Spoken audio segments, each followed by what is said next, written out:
নমস্কার সুপ্রিয় দর্শক বন্ধুরা, প্রত্যেককে স্বাগত এই রূপজাহি ইউটিউব চ্যানেলটিতে। আশা করব ঈশ্বরের কৃপায় আপনারা প্রত্যেকেই সুস্থ আছেন, ভালো আছেন। 2024 সালের প্রথম থেকেই এস নামের মানুষদের রাশিচক্রে বিভিন্ন আর্থিক সংকট এবং শনির প্রভাব বর্তমান ছিল। তবে সময়ের সাথে সাথে 2024 সালের যখন আমরা মাঝের পর্যায়ে দাঁড়িয়ে আছি বা জুলাই মাসেই বলতে পারেন, এর আগে থেকেই এস নামের মানুষদের রাশিতে বেশ কিছু শুভ পরিবর্তন, আর্থিক চাপ থেকে মুক্তি এবং অর্থের উন্নতি হতে শুরু করেছে। হ্যাঁ, বেশ কিছু জনের রাশিচক্রে এমনটা হলেও আপনাদের মধ্যে অনেকেই আবার জানিয়েছেন যাদের রাশিতে উন্নতি হচ্ছে না বা সংকটের মধ্যে বা আর্থিক দিক থেকে বিভিন্নভাবে দুর্বল হয়ে রয়েছেন বা আর্থিক উন্নতিতে সংকট দেখা দিচ্ছে। আজকে আমি আপনাদের এই সমস্যার একটি সমাধান নিয়েই বলবো, যা আপনার রাশিচক্র এবং আপনার গ্রহকে আর্থিক দিক থেকে স্ট্রং করবে।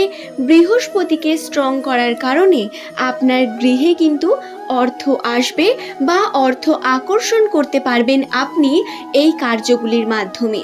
তো এর জন্য আপনাকে অবশ্যই শেষ পর্যন্ত ভিডিওটি দেখতে হবে। অনুরোধ রইল, ভিডিওটি দেখে যদি আপনার ভালো লাগে একটি লাইক করবেন, চ্যানেলটিকে সাবস্ক্রাইব করে নেবেন পরবর্তীকালে এমনই সব ভিডিও প্রতিনিয়ত পাওয়ার জন্য।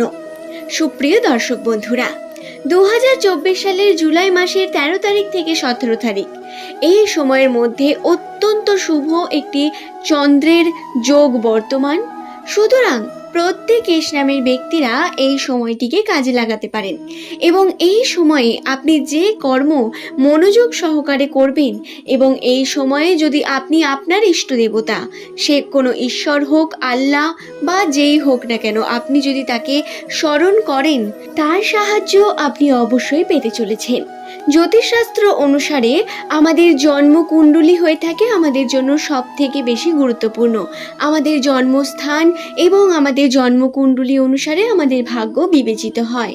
তবে নামের প্রথম লেটার থেকেও একটি মানুষের সম্বন্ধে বেশ কিছু তথ্য বলা সম্ভব এবং জ্যোতিষশাস্ত্রের এই অংশকেই গুরুত্ব দিয়ে এস নামের মানুষদের রাশিচক্রে যে সমস্ত খারাপ পরিবর্তন বা আর্থিক সংকটগুলি দেখা গেছে, সেই সমস্ত সংকটকে দূর করতে বেশ কিছু কার্য বর্তমান, যার দ্বারা অর্থ অবশ্যই আপনার কাছে এসে পৌঁছবে এবং বিভিন্নভাবে আপনি আপনার জীবনে উন্নতি করতে পারবেন।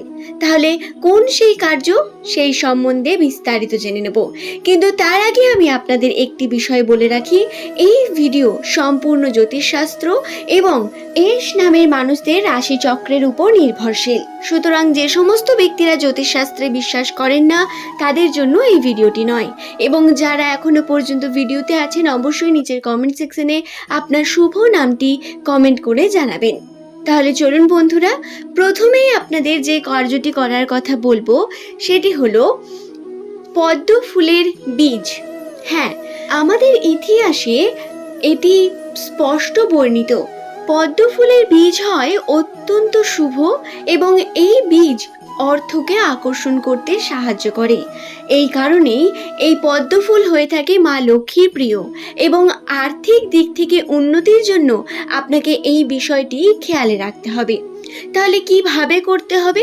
আপনাকে অবশ্যই পদ্ম ফুলের বীজকে সংগ্রহ করতে হবে এবং সেই বীজ আপনারা আপনাদের বাড়ির মধ্যে বা আপনার পার্সের মধ্যে, যদি আপনার লেদারের পার্স হয়ে থাকে তাহলে অবশ্যই সেই বীজটিকে কাগজের মধ্যে মুড়িয়ে তারপরে পার্সের মধ্যে রেখে আপনারা কিন্তু যে কোনো কর্ম করতে যান, অবশ্যই আপনাদের উন্নতি ঘটবে। এবং বন্ধুরা, এই উন্নতি একদিনেই ঘটবে এমনটা নয়, অবশ্যই আপনাকে একটু টাইম, 1 সপ্তাহ মতো আপনি এই বিষয়টি করুন। 1 সপ্তাহ আপনি এই বীজকে রাখুন নিজের সঙ্গে, তাহলে দেখবেন অবশ্যই এতে আপনার জীবনে আর্থিক উন্নতির বিভিন্ন পথ আপনি দেখতে পাচ্ছেন।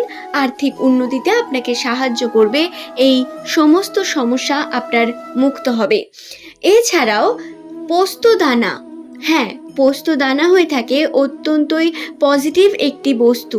এই পোস্তদানা যদি আপনি আপনার সঙ্গে রাখতে পারেন, একটি কাগজের মধ্যে মুড়িয়ে যদি সর্বদা আপনি আপনার সঙ্গে রাখেন, এই পোস্তদানার দ্বারাও কিন্তু গৃহের মধ্যে প্রচুর পরিমাণ আর্থিক উন্নতির বিভিন্ন রাস্তা খুলে যায় বা আর্থিক উন্নতিতে সাহায্য করে। অর্থকে আকর্ষণ করে এই সমস্ত বস্তুগুলি এবং মা লক্ষ্মী এর দ্বারা আকর্ষিত হয়। এই কারণে তিনি আপনার কাছে স্থায়ীভাবে থেকে যান এবং বিভিন্নভাবে আপনার জীবনে উন্নতি হতে শুরু হয়। তৃতীয় যে বস্তুটির কথা বলবো সেটি হলো কড়ি। হ্যাঁ বন্ধুরা, কড়ি নিশ্চয়ই আপনারা প্রত্যেকেই দেখেছেন, প্রত্যেকের বাড়িতেই হয়তো আছে বা নেই। যদি না থাকে অবশ্যই আপনি মার্কেট থেকে একটি সুন্দর সাদা কড়ি নিয়ে আসুন, যেটি মা লক্ষ্মীর প্রিয় হয়ে থাকে অত্যন্ত। সেই কড়িকে আপনি অবশ্যই একটু যাচাই করে নেবেন যাতে তার মধ্যে কোনো সমস্যা, কোনো ফুটো বা ফাটা না থাকে। সেই রকম একটি কড়ি আপনি আপনার গৃহের মধ্যে এসে রাখতে পারেন। সেই কড়ি আপনাকে রাখতে হবে আপনার গৃহের লকারে, যেখানে আপনি টাকা পয়সা রাখেন, বা আপনার গৃহে যেখানে আপনি সব থেকে মূল্যবান জিনিস সোনা গয়না রেখে থাকেন, সেই আলমারিতেও এই কড়িকে রাখতে পারেন। তবে কড়ি নিজের সঙ্গে রাখার কোনো প্রয়োজন নেই, চাইলে রাখতে পারেন, তবে আলমারিতে রাখলেই তার জন্য সব থেকে বেশি শুভ হবে। এই বিষয়টি খেয়াল রাখতে পারেন। এতেও কিন্তু প্রচুর পরিমাণ পজিটিভ এনার্জি ক্রিয়েট হয় গৃহের মধ্যে এবং বিভিন্নভাবে আপনার গৃহে আর্থিক উন্নতি হতে শুরু করে। আর্থিক উন্নতির বিভিন্ন পথ আপনারা অবশ্যই পাবেন। সুপ্রিয় দর্শক বন্ধুরা, 2024 সালটি এস টাইমের মানুষদের জন্য একটু সংকটের সাল বলতে পারেন। এই সালে আপনাদের প্রচুর পরিমাণ খারাপ বিষয় সেগুলি ফেস করতে হতে পারে, বা বিভিন্নভাবে আর্থিক সংকটের মধ্যেও পড়তে হতে পারে। এই সংকট আপনাদের কিন্তু 1.5 বছর চলবে। আপনারা একেবারেই প্রচুর উন্নতি করতে পারবেন এমনটা ভাববেন না। তবে হ্যাঁ, যে পরিমাণ আর্থিক চাপ আপনাদের চলছিল বা ভালো সময় আসছিল না, তার থেকে সুন্দর সময় অবশ্যই আপনাদের কাছে এসে পৌঁছবে। 2024 সালে এই বিষয়গুলি খেয়াল রেখে আপনারা কার্য করতে থাকুন। রাশিচক্রের বিভিন্ন পরিবর্তনকে মাথায় রেখে বিভিন্ন তথ্য আপনাদের এই ভিডিওতে জানিয়ে থাকি, বা এই চ্যানেলের মধ্যে বিভিন্ন ভিডিও দেওয়া হয়। আপনার যদি এই সংক্রান্ত কোনো প্রশ্ন থাকে তাহলে অবশ্যই নিচের কমেন্ট সেকশনে কমেন্ট করে জানাতে পারেন। পরবর্তীকালে এমনই সব ভিডিও নিয়ে আবারও হাজির হয়ে যাব। সকলে ভালো থাকুন, সুস্থ থাকুন। সুপ্রিয় দর্শক বন্ধুরা, আজকের আমার এই ভিডিও সেই সমস্ত ব্যক্তিদের জন্য ছিল যারা প্রতিনিয়ত কমেন্ট করতে থাকেন জীবনে উন্নতি হচ্ছে না বা আর্থিক সংকট কোনোভাবেই কাটছে না। তারা এই কার্যগুলি অবশ্যই করে দেখুন, নচেত প্রত্যেক ব্যক্তির জন্যই এই কার্যগুলি শুভ হয়ে থাকে। তাই অবশ্যই আপনারা প্রত্যেকে করতে পারেন। আজ এই পর্যন্তই। ভালো থাকুন সকলে। পরের দিন আবারও হাজির হয়ে যাব